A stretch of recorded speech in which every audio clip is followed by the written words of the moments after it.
Explain to the good people who watch this show why Jimmy Garoppolo deserves lots of credit. There may be some people who are yelling at their computers at the moment, like, "No, Jimmy does not deserve any How much credit." credit? Let's Yeah. let's pump the brakes on that, and let's look at this from a perspective of how bad this season is at this moment, but how much worse it could be. If you think that at week, the bye week coming into week 7, that the 49ers are a tire fire at this moment, just imagine what would happen if you had a personality type like Aaron Rodgers instead of Jimmy G, and he was having to deal with this 2 quarterback situation. To this point in time, while the season has potentially gone off the rails already, while it has been chaotic, while it has been frustrating to watch, Jimmy G has been a perfect gentleman back there. He has every right not to be. He has every right to be upset with the way in which this plan was initially drawn up, with the way in which it's been executed, with the things that have been said about him. And to his credit, Jimmy G has remained quiet, positive at the podium. And I think that you could say, yeah, he gets paid $27 million to do that. But if you look around at other quarterbacks, I don't think there are very many who would have handled this situation as gracefully as Jimmy G. That's true. That's true. Good job, Jimmy. I like that. No, Jimmy's cool. Like, I spend so much time making fun of Jimmy. I don't even know why.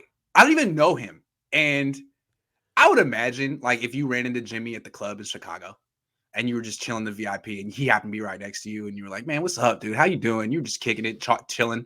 You're like, hey, so my boy is Grant. We're friends. He'd probably be like,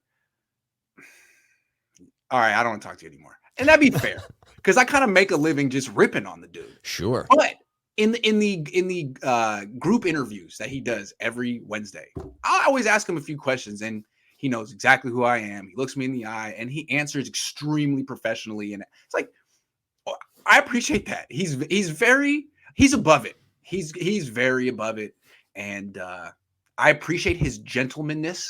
He is a gentleman. And I wouldn't say I don't know if he's a scholar, but he's a gentleman and he is a professional. Yes. Only thing I would say though is let's be okay. So he's definitely a gentleman. I'll give him credit for that. But he has incentive to be a gentleman. That's true. He's in this very interesting position where he's one of the most overpaid players in the league. And I think everyone knows it. Not that he's a bad player, but he's the 5th highest paid player in the league, and he's probably the 20th best quarterback in the league or something like that. Sure. So what he needs to do is keep this going. This is like a bubble.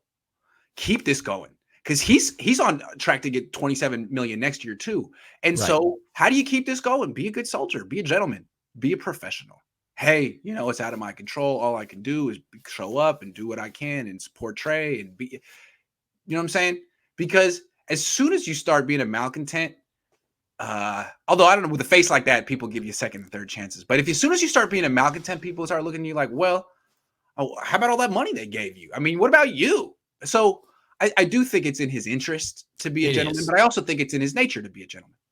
I do too. I actually think if you ran into Jimmy at the VIP table, I think he is who he is. I think who you see in the press conferences is pretty close to the dude that you would meet in real life. I have a family friend that grew up in the Illinois area and knows his family and is friends with the Garoppolos and describes them as very much like that working class blue collar family that just comes across the way that they do in the, what you see is what you get with the Garoppolos. I have a feeling if I bumped into Jimmy at the club, he'd be the kind of guy who would like give you a hug and be like, come here, asshole. Like, you know what I mean? Like so too. Like he, in a fraternal kind of good-natured way, like he'd be like, I don't like you, but it's good to see you. Yeah, I would imagine.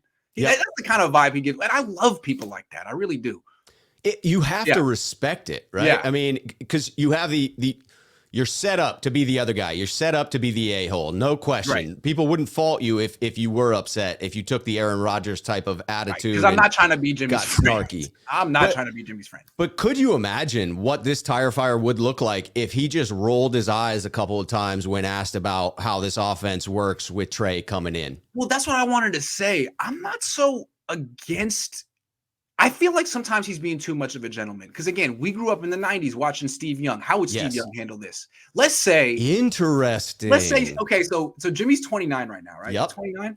Let's say when Steve Young was 34, 35, when they drafted Jim Druckenmiller or something like that. Steve wouldn't have just like, oh, it's Jim's team now, man. I just got to be nice. And Steve would have taken it, and Aaron Rodgers would take it. And so, Jimmy, like, if you can stay healthy and take this and go to the playoffs and do something, everyone will respect that. You can take the team. They haven't ran you off yet. Be a little more forceful. Steve would. Yes. Steve would be. Joe would be. That's a fair criticism, that he really should plant the flag, stake his claim, and own that starting role. Dude, they're paying you $27 million this year. You can do whatever you want to do. Yeah.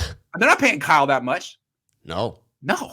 Not paying anybody that much. Do what you want to do. If it's your team, say it. Prove it. Stay healthy and beat the Colts. And then the Bears. Stake your claim. And then the Cardinals. Do it. I would love to see that. That would be great. That's what sports all about, man. Don't just give up. Hey, man, it's Trey's team. I'm just kind of keeping the seat warm. Nah, man, don't do that. Stop being such a gentleman. You don't have to roll your eyes, but at the same time, you don't have to be so nice. Steve wouldn't be. Steve would get pissed. Remember that? Be fiery. Yeah. Fiery. Come on, Jimmy. It's a good quality. Fiery. Fire it up. Fire it up.